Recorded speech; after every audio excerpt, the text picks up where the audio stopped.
రాజావారు, రాజావారు మీకేం కాదు నేనున్నాను అనే విధంగా అంటూ ఉంటే, ముందు నా కూతురు జాగ్రత్త. రాజామాత, రాజావారు ఇద్దరు క్షేమంగా ఉండాలి. నువ్వు వాళ్ళని చూసుకో అని అంటూ ప్రాణాలు విడవగానే ఒక్కసారిగా రామచంద్రయ్య షాక్ అయిపోతారు. వాళ్ళు మూర్ఖులమ్మ. ఈ విషయం నాతోనే ఇక అంతరించిపోతుందో ఏమో అని చాలా కంగారు పడిపోయాను, భయపడిపోయాను. ఈ విషయాన్ని నీకు చెప్పానమ్మా. ఈ విషయం నువ్వు ఎట్టి పరిస్థితిలో ఎవ్వరికీ చెప్పడానికి వీల్లేదు. లేదంటే ఖచ్చితంగా ఆ రమాదేవి నిన్ను చంపేస్తుందమ్మా. అలా జరగకుండా ఉండాలంటే నువ్వు ఈ విషయం ఎవరికీ చెప్పకూడదు తల్లి అనే విధంగా అంటూ ఉంటే, సరే నాన్న, ఈ విషయం నేను ఎవ్వరికీ చెప్పను నాన్న అనే విధంగా అంటూ ఉంటే, ఇక మరోవైపు మాత్రం 1000 కళ్ళతో రమాదేవి కోపంగా ఎదురు చూస్తూ ఉంటుంది. ఇక అంతలో జగదీష్ వస్తాడు. ఎవరు అసలు దీని వెనుక ఉంది ఎవరు? ఆ లాయర్ ఎవరు? చెప్పండయ్యా, ఆ లాయర్ ఎవరు? వాడికి ఎంత ఇవ్వాలి?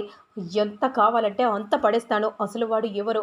పేరు మాత్రమే తెలిసింది రమాదేవి. అతను ఎక్కడ ఉంటాడో అడ్రస్ మాత్రం తెలియలేదు. అవునా? ఆ పేరు ఏంటి? చంద్రిక ప్రేమ్ ప్రసాద్ అనే విధంగా అనగానే ఒక్కసారిగా అందరూ షాకింగ్‌గా చూస్తూ ఉంటారు. ఏంటి? ఏంటి? చంద్రిక ప్రేమ? అ అవును రమాదేవి. ఖచ్చితంగా ఎవరో చేసిన పనేమో అని అనిపిస్తుంది. ఎవరైనా సరే పడేస్తే ఈ కేస్‌ని వాదించరు కదా! తెలుసుకో. తెలుసుకున్నాకే ఆ తరువాతే ఆ రామచంద్రయ్య గాడి అంతు చూస్తాను. వాడు ఓడిపోవాలి. వాడు గెలవడానికి వీల్లేదు. ముందు మనం రాజ సంస్థానానికి వెళ్ళాలి. అక్కడికి వెళ్తే అసలు ఆ రామచంద్రయ్య కూతురు ఎవరో తెలుస్తుంది. పొద అన్నయ్య, మనం వెంటనే ఇక్కడి నుండి వెళ్ళిపోవాలి. అంతలో రోజా చాలా కంగారు పడిపోతూ ఉంటుంది. ఇక ఇప్పుడు రాజ్‌మహల్‌కి వెళ్ళిపోతే నేను ఎవరో తెలిసిపోతుంది. వీళ్ళ వల్ల నేను దొరికేలా ఉన్నాను. ఇప్పుడు ఏం చేయాలి? ఏం చేస్తే నేను తప్పించుకోగలనో నాకేం అర్థం కావట్లేదు అని మనసులో రోజా అనుకుంటూ చాలా కంగారు పడిపోతూ ఉంటుంది. మరోవైపు రమాదేవి, జగదీష్ రాజ్‌మహల్‌కి బయలుదేరతారు. ఏంటి బాబు, మీరా కేస్‌ని వాదించేది? అవును చందు. ఏం చేయను. కానీ మీరు అమ్మగారికి మాట ఇచ్చారు కదా! మాట ఇచ్చి మీరలా కేస్‌ని వాదించడం కరెక్ట్ కాదు కదా! అసలు ఏంటి బాబు, మీరిలా ఎందుకు చేస్తున్నారు బాబు? తెలిస్తే అమ్మగారు ఎంత పెద్ద శిక్ష ఇస్తారో నీకు తెలుసు కదా! తెలుసు. కానీ న్యాయాన్ని గెలిపించాలని అనుకున్నాను. అక్రమం గెలుస్తుంది. అక్రమం గెలవకుండా ఉండాలని నేను మళ్ళీ కోర్టు మెట్లు ఎక్కాల్సి వచ్చింది చందు. ఏం చేయను చందు. రామచంద్రయ్య కూతురు వచ్చి నాకు జరిగిందంతా చెప్పింది. తన పట్ల ఎలాంటి అన్యాయం లేదని అనిపించింది. అందుకే చందు, మళ్ళీ నేను లాయర్‌గా ఎంట్రీ ఇచ్చాను. శభాష్ రా! నువ్వు నా కొడుకువని అనిపించుకున్నావు. మీ అమ్మకు కూడా భయపడకుండా నువ్వు రామచంద్రయ్యని గెలిపించడానికి నువ్వు తపన పడుతున్నావు. రామచంద్రయ్య గారు నాకు తెలిసినప్పటి నుండి చాలా మంచివాళ్ళురా. అసలు మనం ఇలా ఉండడానికి కారణమే ఆ రామచంద్రయ్యరా. వాడు అసలు అతడు గెలవడానికి వీల్లేకుండా రమాదేవి ఏదేదో చేయాలని చూస్తుంది. నువ్వు మాత్రం సరైన నిర్ణయం చేసుకున్నావురా. నువ్వు నా కొడుకువని అనిపించుకున్నావు. నువ్వు ఎవరికీ భయపడాల్సిన అవసరం లేదు. ఎలాగైనా సరే నువ్వు రామచంద్రయ్యని గెలిపించురా. గెలిపించు. చాలా మంచివాడు. న్యాయం గెలవాలిరా. నువ్వు నా కొడుకువని అనిపించుకున్నావురా అనే విధంగా అంటూ చాలా సంతోషంగా హర్ష అంటూ ఉంటే, ఏంటండి మీరు కూడా అలా అంటున్నారు? వాడు అన్న దాంట్లో తప్పేముంది? వాడు ప్రజల కోసం, న్యాయం కోసం పోరాడుతున్నాడు. పోరాడినప్పుడు ఆటంకం పెట్టకూడదు కదా! న్యాయాన్ని గెలిపించాలనే సంకల్పంతో ఉన్నప్పుడు ఖచ్చితంగా గెలుస్తాడన్న నమ్మకం నాకు కూడా ఉంది చంద్రిక అనే విధంగా హర్ష అనగానే ఇక ఇద్దరు అలానే చూస్తూ ఉంటారు. ఇక మరోవైపు మాత్రం వెంటనే పరిగెత్తుకుంటూ ప్రేమ్ చామంతి దగ్గరకు వస్తాడు. చామంతి, నువ్వు ఎక్కడున్నావా? ఏంటి డ్రైవర్ బాబు, ఇలా ఎందుకు వచ్చావు? ఏం లేదు మనం వెంటనే వెళ్ళాలి. మనకు గడువు చాలా తక్కువ ఉంది. సండే రోజు మనకు ఒక దొరికిన చక్కటి అవకాశం. కాబట్టి మనం రాజ్‌మహల్‌కి వెళ్ళాలి. ఇప్పుడక్కడికి ఎందుకు బాబు? అక్కడికి వెళ్తేనే కదా తెలుస్తుంది.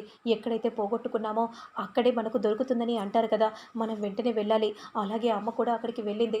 ఎందుకంటే రామచంద్రయ్య కూతురు ఎవరో తెలుసుకోవడానికి రాజ్‌మహల్‌కి వెళ్ళింది. అక్కడికి వెళ్తే నువ్వు ఎవరో అమ్మకు తెలుస్తుంది. ఇక ఆ తర్వాత ఏం జరుగుతుందో తెలుసు కదా!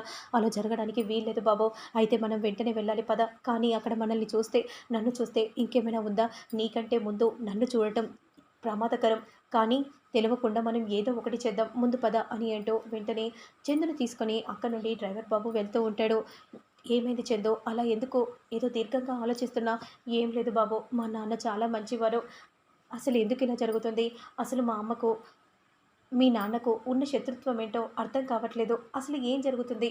ఎందుకు రామచంద్రయ్యని ఓడించడానికి ఎందుకు ఇంతలా కృషి చేస్తుంది? నీకేమైనా తెలుసా? చెప్పు చామ్. నాకేం తెలీదు డ్రైవర్ బాబు. నీకు తెలిసినా నువ్వు చెప్పట్లేదని నాకు అర్థమవుతుంది. ఎందుకు నాకు ఇంకా చెప్పట్లేదు? కానీ ఏదో ఉందని నాకు అనిపిస్తుంది అని మనసులో అనుకుంటూ వెంటనే అలానే ఇక డ్రైవర్ బాబు చూస్తూ ఉంటాడు. ఏంది చామ్? ఏం ఆలోచిస్తున్నావు? ఏం లేదు డ్రైవర్ బాబు.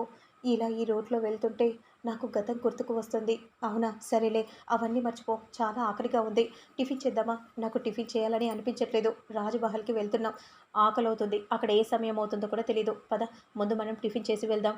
అన్నయ్య, నాకు కూడా చాలా ఆకలిగా ఉంది. టిఫిన్ చేసేసి వెళ్దాం అని రమాదేవి జగదీష్‌తో చెప్పగానే వెంటనే ఒక హోటల్ దగ్గర ఆపేస్తారు. ఇక చామంతి, ప్రేమ్ అదే హోటల్‌లో ఉండి టిఫిన్ తింటూ ఉంటారు. నీకేం కావాలి? చెప్పు చామ్ అని అనగానే ఇక ఆర్డర్ ఇస్తూ ఉంటుంది. అంతలో రామాదేవి, జగదీష్ వచ్చి టిఫిన్ చేస్తూ మాట్లాడుకుంటూ ఉంటారు. అన్నయ్య, ఆ రామచంద్రయ్య గారిని మాత్రం అస్సలు వదలడానికి వీల్లేదు. ఆ మాట విని వెనుతిరిగి చామంతి చూడగానే ఒక్కసారిగా షాక్ అయిపోతుంది.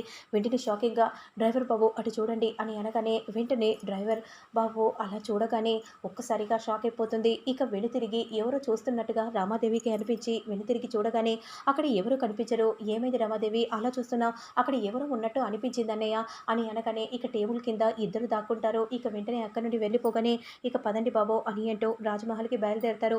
ఇక అదే సమయానికి ఫోన్ కాల్ వస్తుంది రమాదేవికి. వస్తున్నారా మేడం? మీ రాకకు నేనిక్కడ రాజ్‌మహల్‌లో అన్నీ ఏర్పాట్లు చేస్తున్నాను. ఏర్పాట్ల కోసం కాదు, నేను వచ్చేది తెలుసుకోవటం కోసం, ఇన్ఫర్మేషన్ కోసం వస్తున్నాను అని అంటూ రమాదేవి కాల్‌ని కట్ చేస్తుంది. మరోవైపు రాజ్‌మహల్‌కి చేరుకుంటుంది. రండి మేడం, రండి సార్. అప్పుడు గతాన్ని గుర్తు చేసుకుంటూ ఉంటుంది రమాదేవి. ఇక వెంటనే కోపంగా ఇంట్లోకి వెళ్తుంది. ఆ రాజమహల్ అంతా కూడా అలానే చూస్తూ ఉంటుంది. ఏంటి మేడం, ఈ రాజ్‌మహల్‌ని చూస్తుంటే ఎంతో అప్పట్లాగే ఆ కలే ఉట్టి పడుతుందని అనిపిస్తుందా? అనే విధంగా అంటూ ఉంటే అలానే రమాదేవి చూస్తూ ఉంటుంది. మరోవైపు వెనుక వైపు నుండి ప్రేమ్, చామంతి ఇద్దరు కూడా పరిగెత్తుకుంటూ వస్తారు. ఈ రూట్లు నీకు బాగా తెలిసినట్టు ఉన్నాయి. ఈ ఇల్లే నాకొక జ్ఞాపకం. ఈ ఇంట్లోనే కదా బాబు నేను ఉన్నది. నాకెందుకు తెలియకుండా ఉంటుంది? ఎక్కడున్నా సరే, ఈ ఇంటి జ్ఞాపకాలు ఎప్పటికీ నా మదిలోనే ఉంటాయి. పదండి డ్రైవర్ బాబు, వెనుక వైపు నుండి వెళ్దాం అని అంటూ వెనుక వైపు నుండి ప్రేమ్‌ని లాక్కొని తీసుకెళ్ళిపోతూ ఉంటుంది. మరోవైపు అలా స్టెప్స్ ఎక్కగానే వారిని చూసి అలానే చూస్తూ ఉండిపోతుంది. ఇక పద అన్నయ్య అనే విధంగా అంటూ అటుగా వస్తూ ఉండగా అడ్డదారిలో ప్రేమ్, చామంతి ఇద్దరు వస్తారు. మనం ఇలా కాదు, ఇలా వెళ్తే మనల్ని చూస్తుంది అని అంటూ గబగబా వెనుక వైపు నుండి వచ్చేసి రూమ్‌లోకి వెళ్తారు. ఇక డోర్‌ని ప్రేమ్ వేయబోతూ ఉండగా, అయ్యో చామ్, ఇటుగా అమ్మగారు వస్తున్నారు. ఇప్పుడు ఎలా? రమమ్మ వస్తుంది అనే విధంగా అనగానే చాలా కంగారు పడిపోతూ ఉంటుంది. ఇప్పుడు ఎలా డ్రైవర్ బాబు? ఏం చేద్దాం అనే విధంగా అనుకుంటూ చామంతి చాలా కంగారు పడిపోతూ డ్రైవర్ బాబుని అలానే చూస్తూ ఉండిపోతుంది. మరి ఆ తర్వాత ఏం జరుగుతుంది అనేది నేను మళ్ళీ నెక్స్ట్ వీడియోలో అప్లోడ్ చేస్తాను. లేట్ చేయకుండా చూసేయండి.